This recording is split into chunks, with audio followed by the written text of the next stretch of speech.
Ready to unlock the full organizational power of Notion? Let's dive right into creating sections to neatly divide your content. Start by typing /. A menu will appear, showing all the different blocks you can add to your Notion page. Scroll down and select a heading block, like Heading 1, Heading 2, or Heading 3. This will act as your section title. Let's pick Heading 2. Type the title of your section.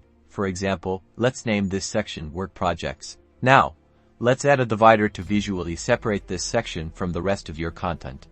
Type / again, and this time, select Divider from the menu.